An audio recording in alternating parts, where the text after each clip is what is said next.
South Shields isn't known for surfing.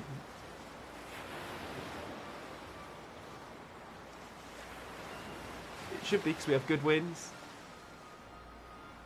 and one of the best coastlines in the country. It's amazing. This bit of coast is genuinely as beautiful as any bit of this country.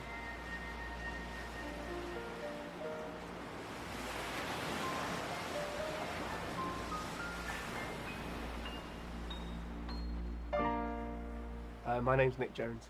I run South Shields Surf School. I'm originally from Devon a long time ago. I fell in love with my wife originally, who is from the northeast, and we ended up living up here together. There's lots of great surf up here, but it's not renowned for it. I was 12 or 13, and I went on a school trip, and that's when I learnt to surf. I've been surfing for well over 20 years now. I should be better, but I'm not. So with the peer group who surfed around me as I was growing up, you could tell the ones who were naturally born for it are the ones who we fought for our passion. Not that they didn't work hard at it, but yeah, I can hold my own out on a surfboard these days, but it's taken a while. A friend of mine said, "Do you want to run a surf school in South Shields?" And I not really spent much time here, and I said, "Yeah, that sounds like fun." And so we got some boards and a van and pitched up, and yeah, things got out of hand. My name is Jimmy Simpson. I'm 24 and I'm from South Shields. I have always been an adrenaline junkie. I love anything adrenaline filled. I have had a few challenges in my life, but not many. The biggest I have struggled with is people saying no without an explanation.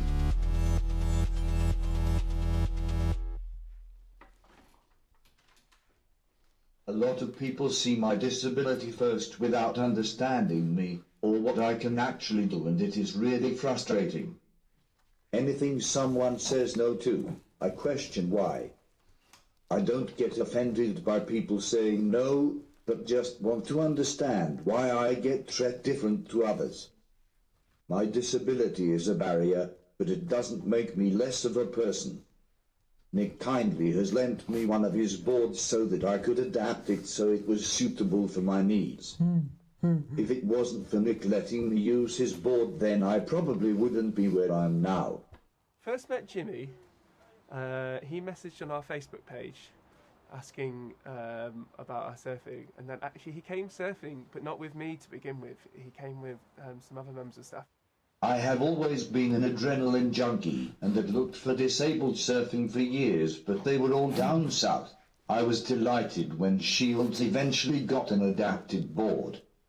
He was coming down the promenade, and I went and accosted him with a leaflet saying, "Do you know about our accessible beach wheelchairs and our accessible surfing?" He was like, "Yes, of course I do.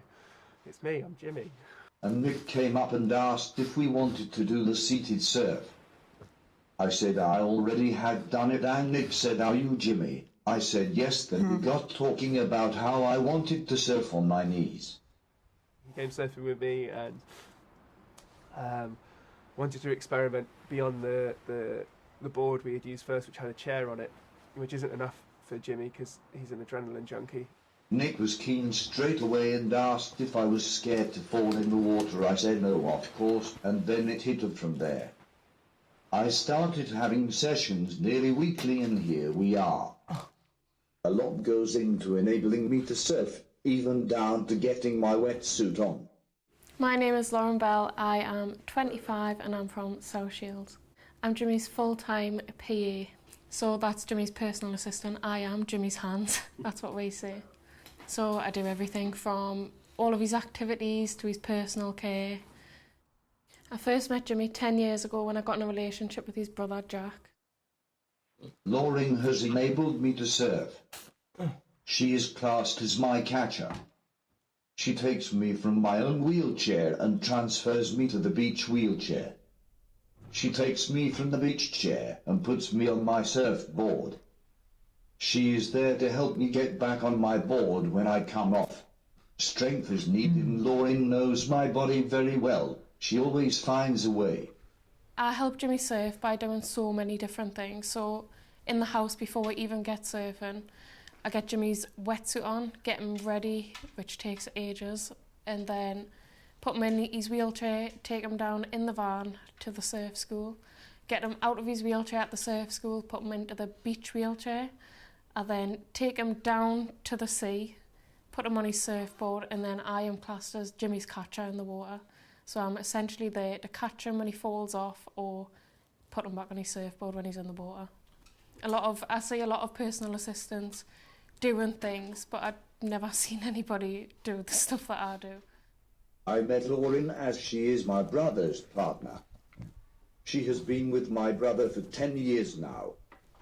Lauren started working with me 8 years ago and enables me to do lots of activities. We are very similar in the activities we like to do, which is why we get on so well.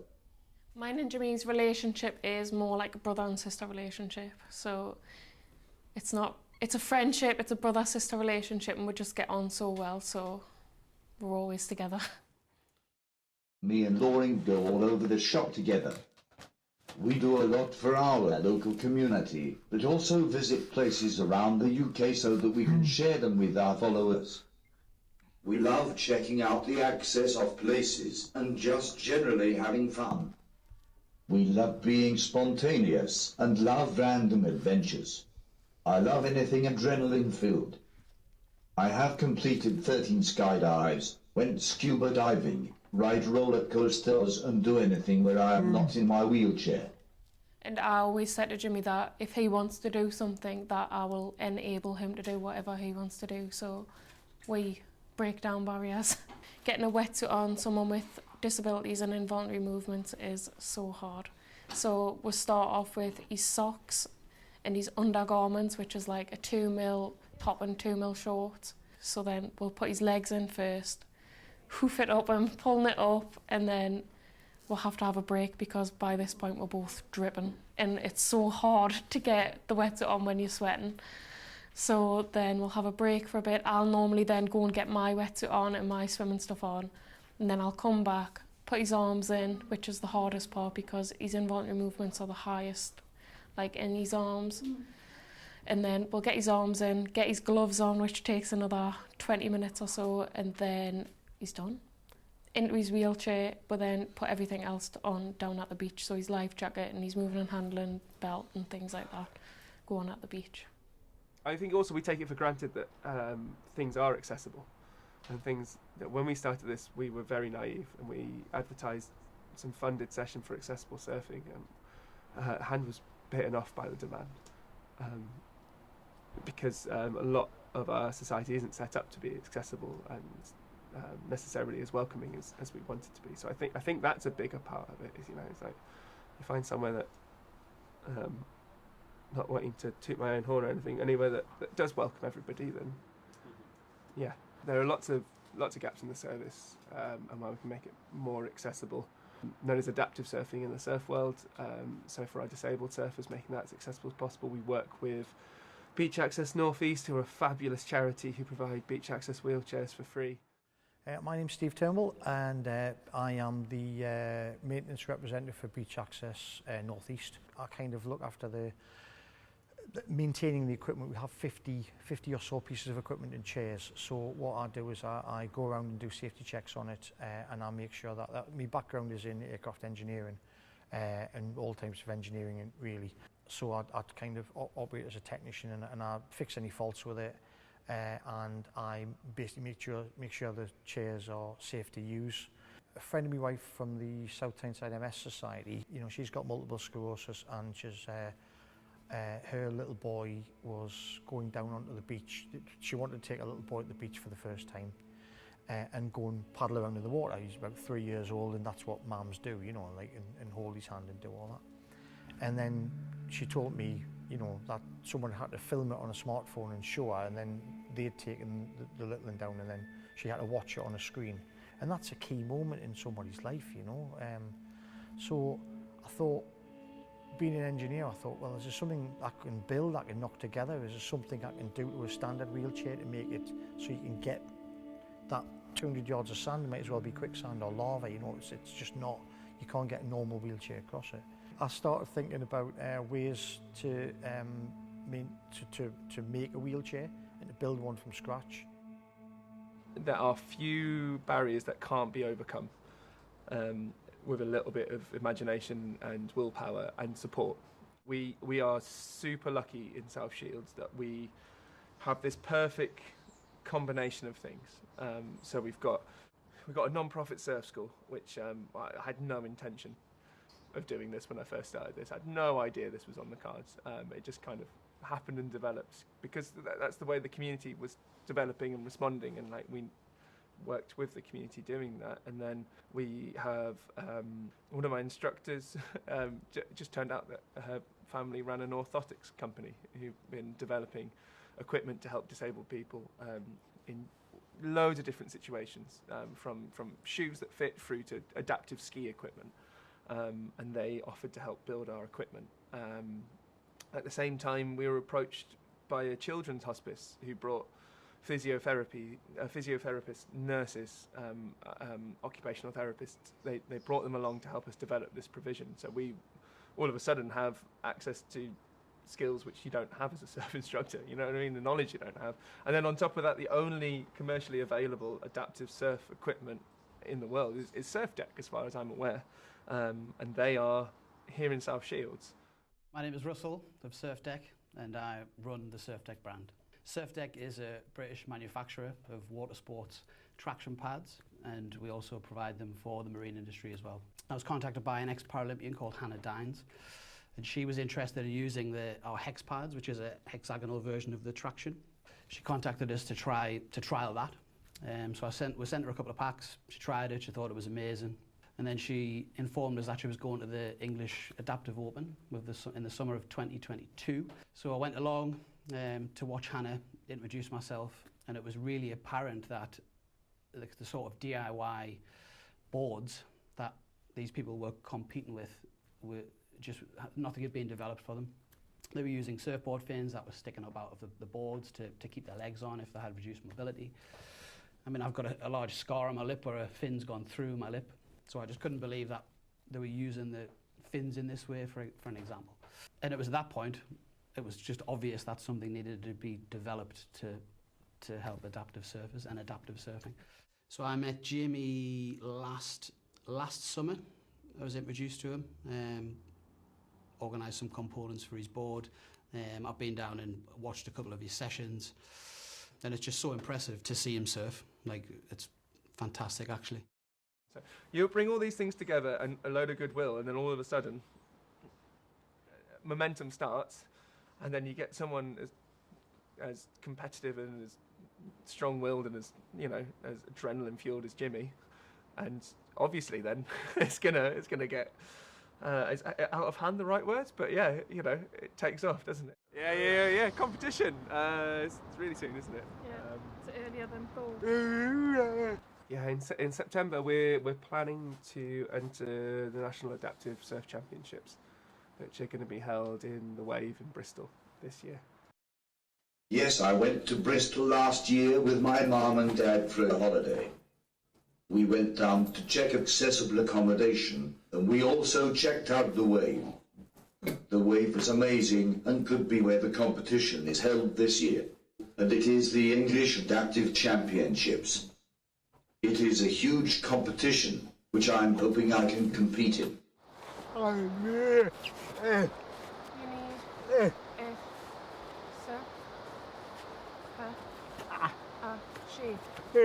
You need the board shape, do you? Yeah, so it fits you better. Yeah, so your feet kind of... And then it'll stop the fenders being replaced constantly, won't it? Yeah. Because then you'll not be putting the weight to it. Yeah. My board at the minute is basic and isn't wide enough. I am putting a lot of pressure on the fenders, which keep my legs on the board. This is causing them to keep popping off, meaning I then have to get new ones fitted, which is pretty costly. We need to get Nico down, who's the guy, the shaper in Wall's End, and he's really keen to make it. My name is Nico, and I make surfboards, do whatever I can so that I can surf as much as possible, really, and be around surf stuff as much as possible. In the midst of that, I found surfboard shaping. It was just a kind of a normal progression for me. I love tinkering with stuff. If I see something, I feel like I could probably make it. I started surfing, fell in love. Just it's one of the funnest sports I've ever done. It's and so I naturally wanted to kind of make my own boards. I met Nick through doing surfboard repairs. I think somebody recommended him, and he popped by with a couple boards, and just instantly, like, kind of had a great chat, hit it off, told me a little bit about Jimmy, and I, sounded pretty excited. I was like, all right, let's get down and go for a surf, really, which is where it all happens. And it's foam, but hard, like this foam, but like, and then we can take it off and make it. So it will be designed specifically for his weight and height, and for his body shape, and for how he likes to be on the board. So it's going to mould itself to him way better, and that means if he's interacting with his board better, he's interacting with the ocean better. So you're taking his board home. Is it not easier to draw where his arse sits on that board? So when you take his board home, you've got the line where his arse is. When we surfed together, I did watch Jimmy a fair bit of how he was surfing, kind of the way he was using his hands and weighting the board, and how Nick was pushing him into waves and things. We had chats even in the water, like what does Jimmy want out of a board? Does he want to go fast or slow? Does he want more turns? What sort of stuff does he want from a board? And we it was an iterative process from there. We kind of went back and forth. There was a couple of questions from Nick, and where we were talking about this kind of famous bum bumper, where that was kind of interesting, measuring that up. It's all about your arse today, Jim, isn't it?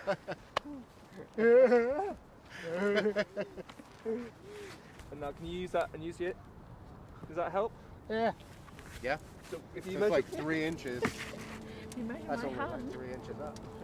3.5. Shut up, Lauren, this is science here. Yeah. So looking at the way the rails are shaped, we'll be able to make sure that Jimmy can generate more speed out of the waves, that Jimmy can do better turns on the board. It's gonna be a bit of a game changer, I think. Jim wanted everything. If it turns really well, it doesn't go as fast. If it goes really fast, it doesn't turn as well, and all these other things. He wanted it to go fast, to turn really, like mad, and every surfer I've ever made a board for, that's what they want, I think we found through a lot of conversations, like, the balance.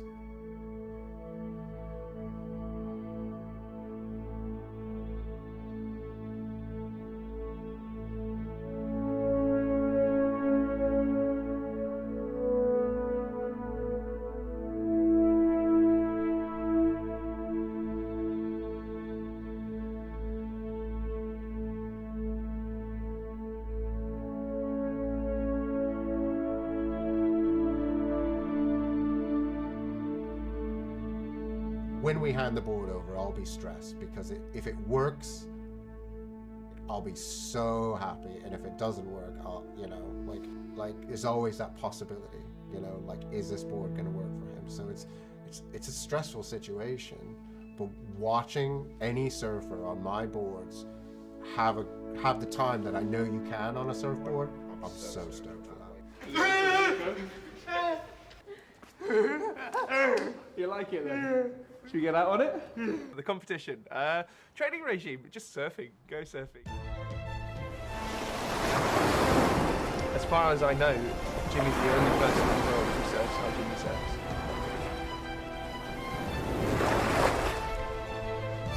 Compared to the foamy's going to feel, like, at the same time, like, super forgiving when you get it wrong, but also really hard work. So this new board's going to feel really easy. but it's not going to be very forgiving.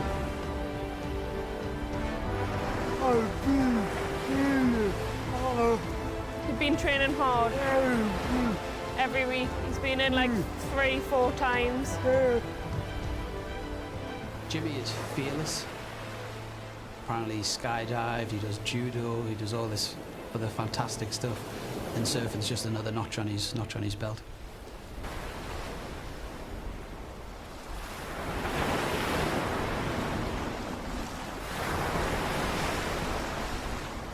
So we don't currently fit into the international categories for parasurfing. So we're going into the open meal category. So that means that we're potentially going to be surfing against people with very different disabilities and with very different abilities. So yeah, I don't know, we don't really know what that's going to be like. So my name's Hannah and I'm the operations manager for Surfing England. So we are here today in the Wave in Bristol. It's an inland surfing destination and we are here for the 2024 Musclefood English Para Surfing Open. It's the biggest surf competition we have in England for people with a physical disability or visual impairment. So we've got heats rolling all day today. We're really excited and lots of talented surfers in the mix. There's a lot of good surfers. So in terms of the comp, yeah, that's going to be tricky. A little bit nervous. But you'll be all right. It's a little bit nervous. And you're ready. It's a hard competition and there is quite a lot of other great surfers, and I mean we watched them yesterday and they were smashing it. But I do have to say that Jimmy is the most severely disabled here, so hopefully they can take that into account as well. So the board's massively changed the way Jimmy surfs and the way I catch him as well, because he's so much faster now. So it's a case of just letting him do what he needs to do, and then when he comes off, I'll just have to swim after him. It's literally totally different. There's quite a lot of pressure on me because if I get in the way of anybody else, it affects Jimmy's score. And all the other catchers are qualified lifeguards. And then you get me from South Shields, Jimmy's carer, just coming in as if like, it's crazy. We were laughing about it last night, weren't we? It's much more different. You take off steeper, and then when you come off, it's like the constant wave coming after one another. So Jimmy's going to surf once on the left wave and once on the right wave, and he's going to get 4 waves on each. And he's going to score out of his best left and his best right. And he'll be judged out of 10 on each wave. Typically in competitions all around speed, power and flow and manoeuvres. So connecting together on the wave well and making sections and making manoeuvres work.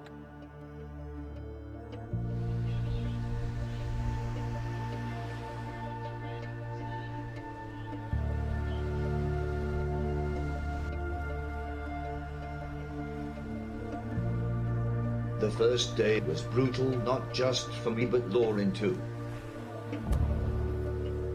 We didn't think it would be much different to the sea.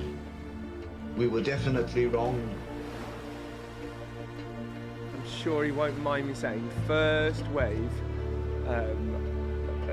we got a bit rattled.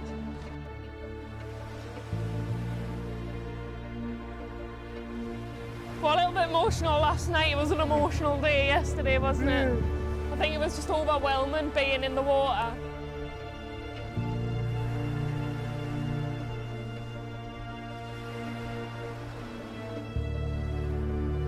At the end of the first session, I was contemplating giving up.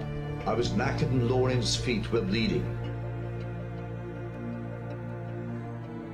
Yesterday we did have all the other catchers in as well, which I'm actually glad because they were getting to Jimmy much quicker than what I was, especially for the first time. So it's good that there is other people in the water supporting as well. It's got to be me.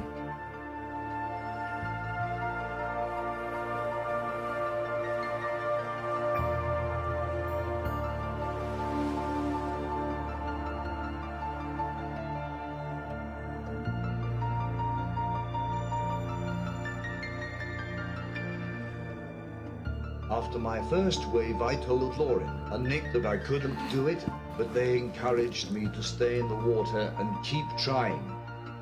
Lauren and Nick ended up convincing me to not give up. They said to just give it my best shot, and that's what I did.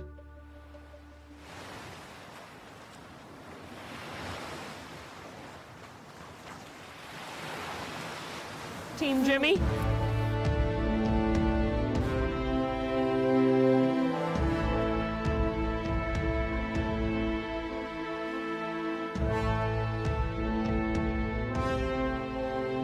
I feel like the competition came around fast, but I was ready.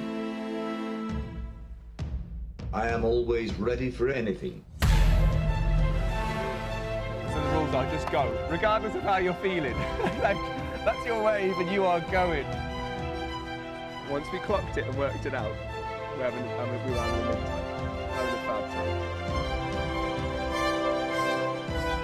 time. Jimmy had this good wave, he was on it for ages, and then all of a sudden the wave just came over him. But it was in a shallow part and his board broke, but he still had to get back on and just keep going.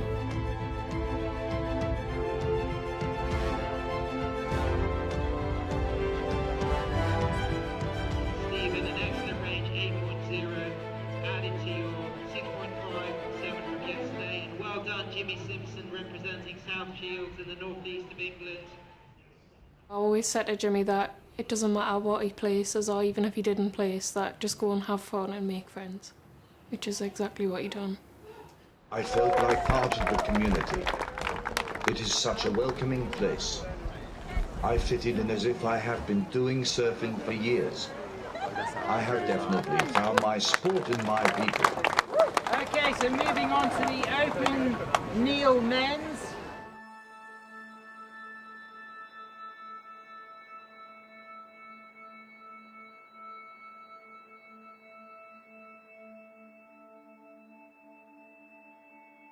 He's been my favourite surfer all weekend, Jimmy Simpson in silver.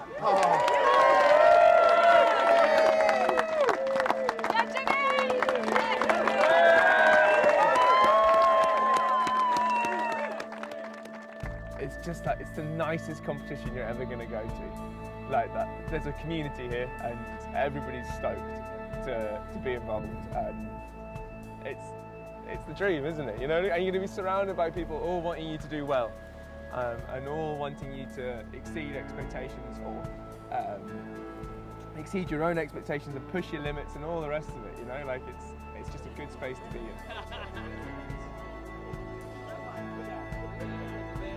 If you've got the right people around you, you can do anything. The same for any person. Doesn't matter who you are, as long as you've got the right people around you, you can achieve anything. You enter a state of flow when you're surfing. For want of a better word, it feels like an enforced state of meditation, so you're not thinking of anything else. And in that space then, that's where the magic happens, because that's where you can start bringing positive social interactions and this idea of community and this idea of identity. And it depends what people need at what point in their life when they find it, but lots of people find it and it's life-changing. Surfing gives me something to concentrate on and stops my mind from overthinking. I love the challenge, overcoming barriers and working with my team. Surfing means everything to me. I feel free.